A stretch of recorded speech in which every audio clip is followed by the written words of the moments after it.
acontece que pelas nossas vivências, por tudo que nós sabemos na doutrina espírita, vários casos acontecem e fora da doutrina espírita e dentro da doutrina espírita também. Mas, dentro do espiritismo ocorre menos dentro. Por quê? Por causa do estudo. Porque todo centro espírita sério, né? Centro espírita, o nome centro espírita significa que estuda os livros de Allan Kardec. O nome. Agora vocês veem por aí, em certas casas que tem por aí, centro espírita disso e daquilo, não é espiritismo.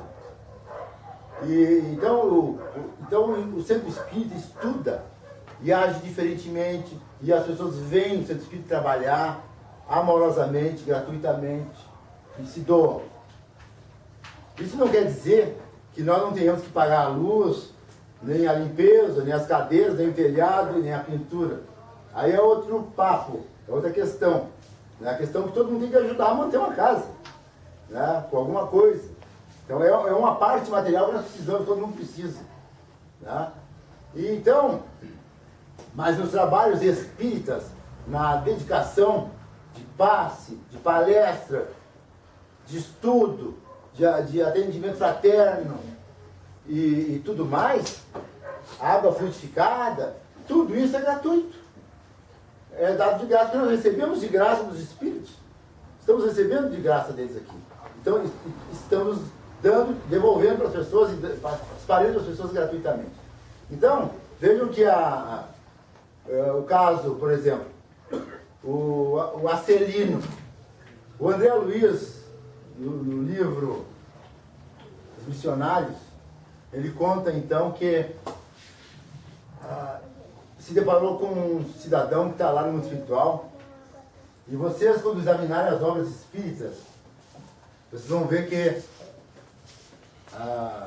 existem muitos relatos de pessoas que viveram aqui na Terra, que nem nós, e que trabalharam nos centros espíritas. E lá no mundo espiritual, a começar pelo umbral, tem muita gente boa. Umbral é a região inferior, que temos aqui junto com a Terra, em que é o primeiro passo que a gente dá quando a gente não atua bem aqui na Terra. O primeiro passo que a gente dá, a gente entra no umbral e já se atola.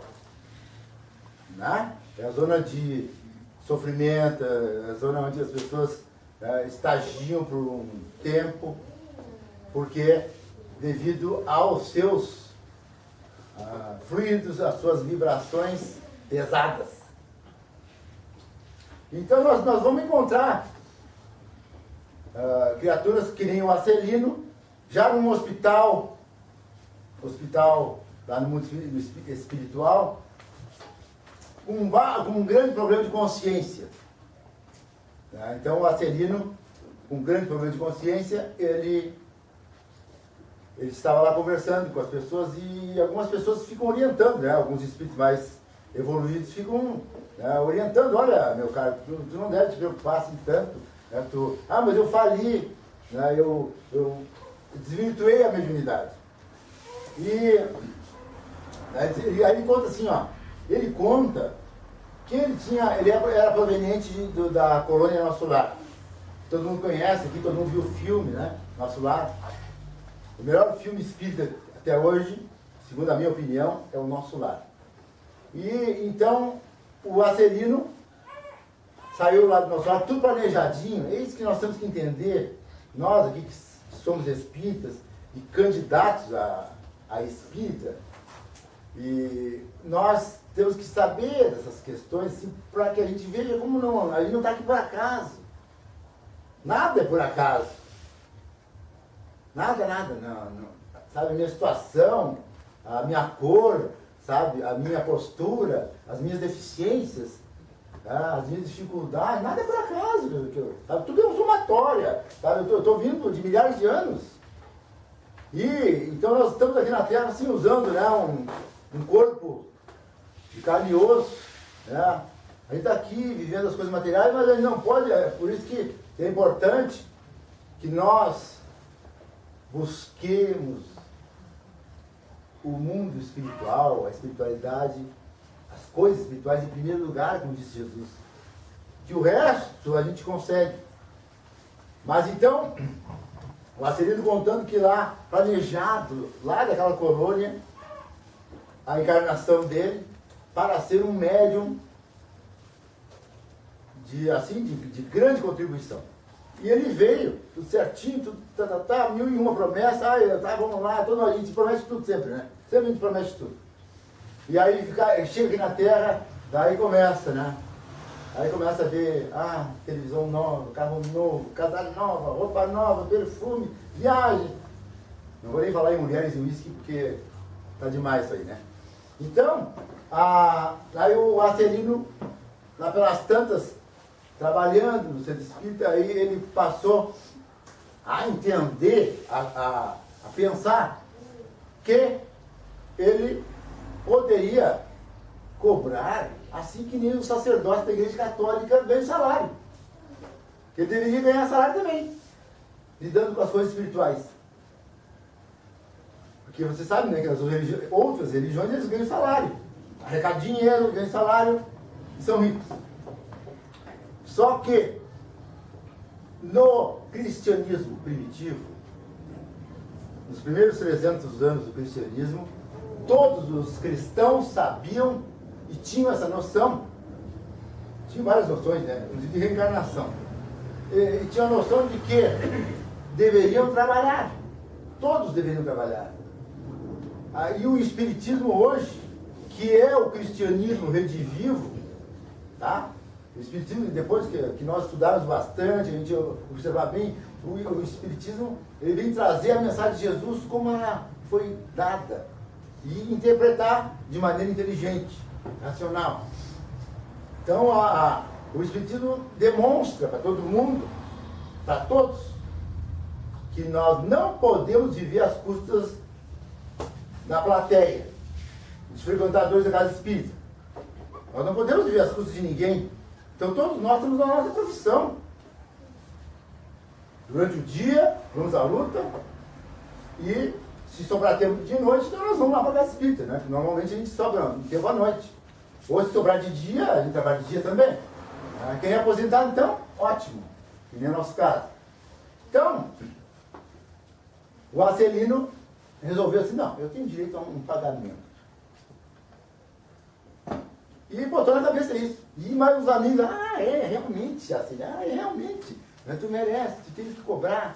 Aí o Acelino começou, estipulou lá valores e começou a ser médium de gente fina, médium de gente rica. Então ele dava lá os conselhos, opiniões, e tratava isso, tratava daquilo, né? Então a pessoa, ele ajudava todo mundo, esse criminoso, né, político corrupto, ele ajudava todo mundo ia lá e não faz assim, faz assado, os espíritos vinham.